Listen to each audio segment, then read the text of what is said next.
Hi everyone, welcome to the story of Mr. Know-All. I was prepared to dislike Max Collada even before I knew him. The war had just finished, and the passenger traffic in the ocean-going liners was heavy. Accommodation was very hard to get, and you had to put up with whatever the agents chose to offer you. You could not hope for a cabin to yourself, and I was thankful to be given one in which there were only 2 berths. But when I was told the name of my companion, my heart sank. It suggested closed portholes and the night air rigidly excluded. It was bad enough to share a cabin for 14 days with anyone. I was going from San Francisco to Yokohama, but I should have looked upon it with less dismay if my fellow passenger's name had been Smith or Brown. When I went on board, I found Mr. Collada's luggage already below. I did not like the look of it. There were too many labels on the suitcases, and the wardrobe trunk was too big. He had unpacked his toilet things, and I observed that he was a patron of the excellent Monsieur Coty, for I saw on the washing stand his scent, his hair wash, and his brilliantine. Mr. Collada's brushes, ebony, with his monogram in gold, would have been all the better for a scrub. I did not at all like Mr. Collada. I made my way into the smoking room. I called for a pack of cards and began to play Patience. I had scarcely started before a man came up to me and asked me if he was right in thinking my name was so-and-so. "I am Mr. Collada," he added, with a smile that showed a row of flashing teeth, and sat down. "Oh yes, we're sharing a cabin, I think." "Bit of luck, I call it. You never know who you're going to be put in with. I was jolly glad when I heard you were English. I'm all for us English sticking together when we're abroad, if you understand what I mean." I blinked. "Are you English?" I asked, perhaps tactlessly. "Rather. You don't think I look like an American, do you? British to the backbone, that's what I am." To prove it, Mr. Collada took out of his pocket a passport and airily waved it under my nose.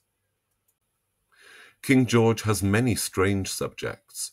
Mr. Collada was short and of a sturdy build, clean-shaven and dark-skinned, with a fleshy hooked nose and very large, lustrous and liquid eyes. His long black hair was sleek and curly. He spoke with a fluency in which there was nothing English, and his gestures were exuberant.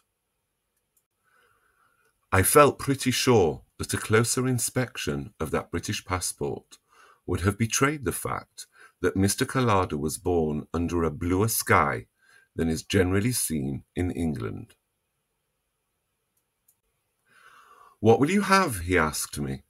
I looked at him doubtfully. Prohibition was in force, and to all appearances the ship was bone dry. When I'm not thirsty, I do not know which I dislike more, ginger ale or lemon squash, but Mr. Collada flashed an oriental smile at me. "Whiskey and soda or a dry martini? You only have to say the word." From each of his hip pockets he furnished a flask, and laid it on the table before me. I chose the martini, and calling the steward, he ordered a tumbler of ice and a couple of glasses. "A very good cocktail," I said. "Well, there are plenty more where that came from, and if you've got any friends on board, you tell them. You've got a pal who's got all the liquor in the world." Mr. Collada was chatty. He talked of New York and of San Francisco. He discussed plays, pictures, and politics. He was patriotic. The Union Jack is an impressive piece of drapery, but when it is flourished by a gentleman from Alexandria or Beirut, I cannot but feel that it loses somewhat in dignity. Mr. Collada was familiar. I do not wish to put on airs, but I cannot help feeling that it is seemly in a total stranger to put Mr. before my name when he addresses me. Mr. Collada, doubtless to set me at my ease, used no such formality. I did not like Mr. Collada. I had put aside the cards when he sat down, but now, thinking that for this first occasion our conversation had lasted long enough, I went on with my game. "The 3 on the 4, said Mr. Collada. "There is nothing more exasperating when you're playing patience than to be told where to put the card you have turned up before you have a chance to look for yourself. It's coming out, he cried. "The 10 on the knave. With rage and hatred in my heart, I finished. Then he seized the pack. "Do you like card tricks?" "No, I hate card tricks," I answered. "Well, I'll just show you this one." He showed me 3. Then I said I would go down to the dining room and get my seat at the table. "Oh, that's all right," he said. "I've already taken a seat for you. I thought that as we were in the same stateroom, we might just as well sit at the same table." I did not like Mr. Collada.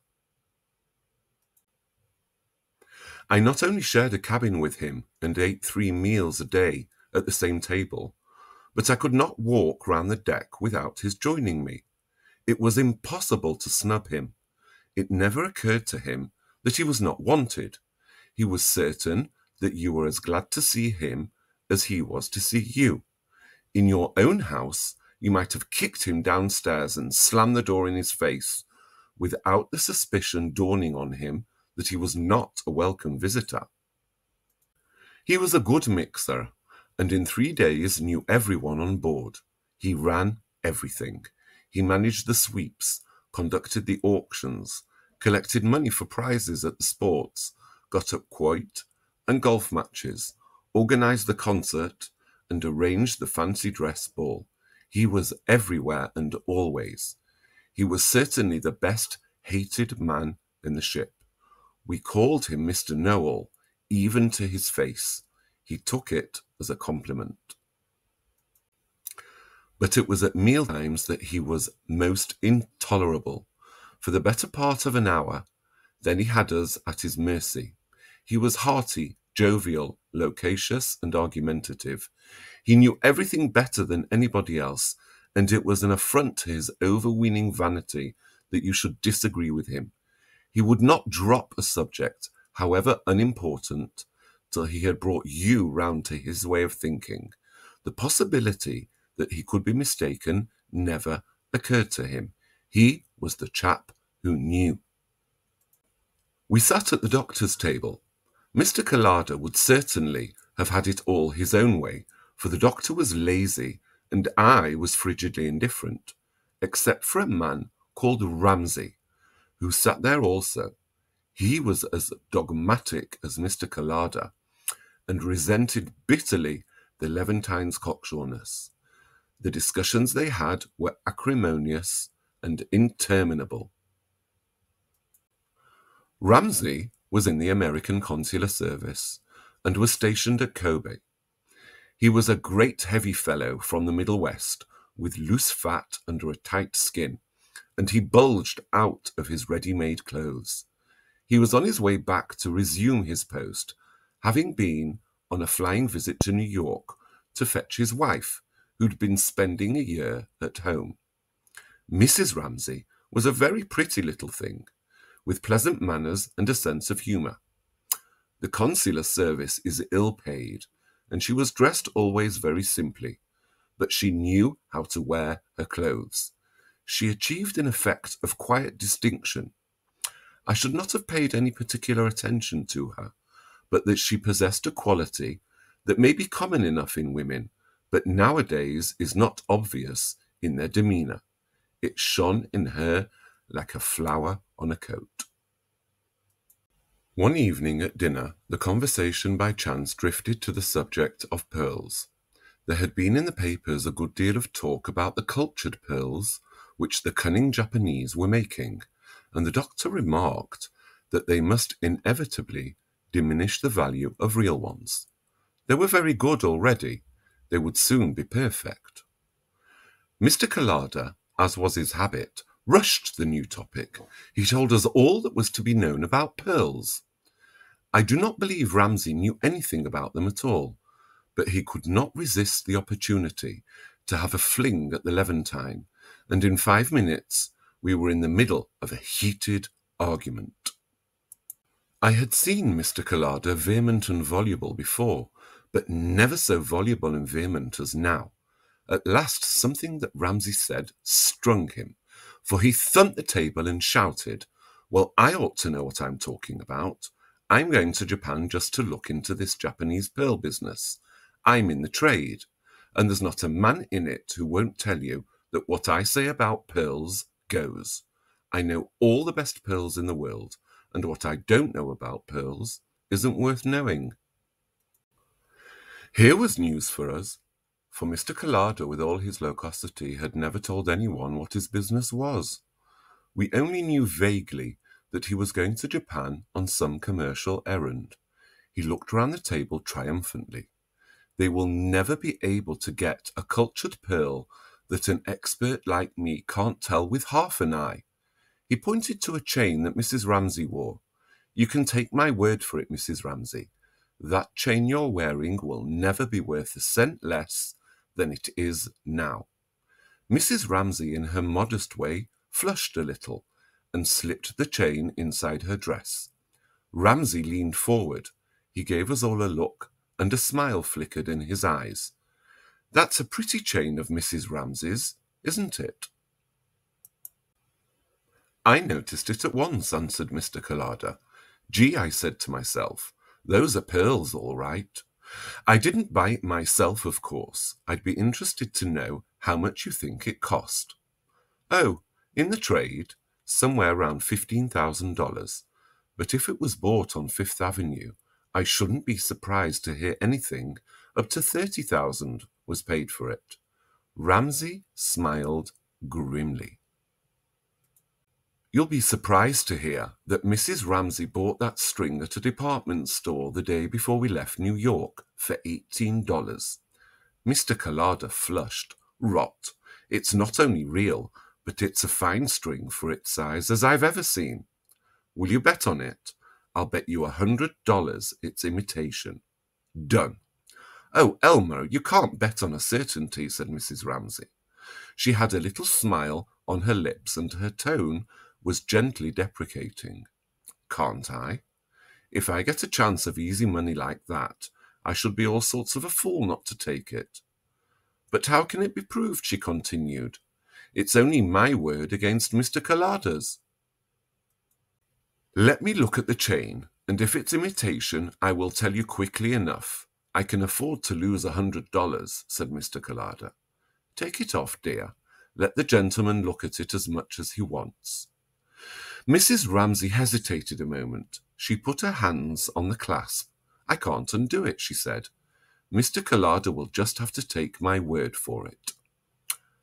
I had a sudden suspicion that something unfortunate was about to occur, but I couldn't think of anything to say. Ramsay jumped up. "I will undo it." He handed the chain to Mr. Collada. The Levantine took a magnifying glass from his pocket and closely examined it. A smile of triumph spread over his smooth and swarthy face. He handed back the chain. He was about to speak. Suddenly, he caught sight of Mrs. Ramsay's face. It was so white that she looked as though she were about to faint. She was staring at him with wide and terrified eyes. They held a desperate appeal. It was so clear that I wondered why her husband did not see it. Mr. Collada stopped with his mouth open. He flushed deeply. You could almost see the effort he was making over himself. "I was mistaken," he said. "It's a very good imitation, but of course as soon as I looked through my glass, I was sure that it wasn't real. I think $18 is just about as much as the damn thing's worth." He took out his pocketbook and from it $100 note. He handed it to Mr. Ramsay. As he took the note, I noticed that Mr. Collada's hands were trembling. The story spread over the ship as stories do, and he had to put up with a good deal of chaff that evening. It was a fine joke that Mr. Know-all had been caught out, but Mrs. Ramsay retired to her stateroom with a headache. Next morning I got up and began to shave. Mr. Collada lay on his bed smoking a cigarette. Suddenly there was a small scraping sound, and I saw a letter pushed under the door. I opened the door and looked out. There was nobody there. I picked up the letter and saw it was addressed to Max Collada. The name was written in block letters. I handed it to him. "Who is this from?" He opened it. Oh. He took out of the envelope not a letter, but $100 note. He looked at me, and again he reddened. He tore the envelope into little bits and gave them to me. "Do you mind just throwing them out of the porthole?" I did as he asked, and then I looked at him with a smile. "No one likes being made to look a perfect damn fool," he said. "Were the pearls real?" "If I had a pretty little wife, I shouldn't let her spend a year in New York while I stayed at Kobe," said he. At this moment, I did not entirely dislike Mr. Collada. He reached out for his pocketbook and carefully put in it the $100 note.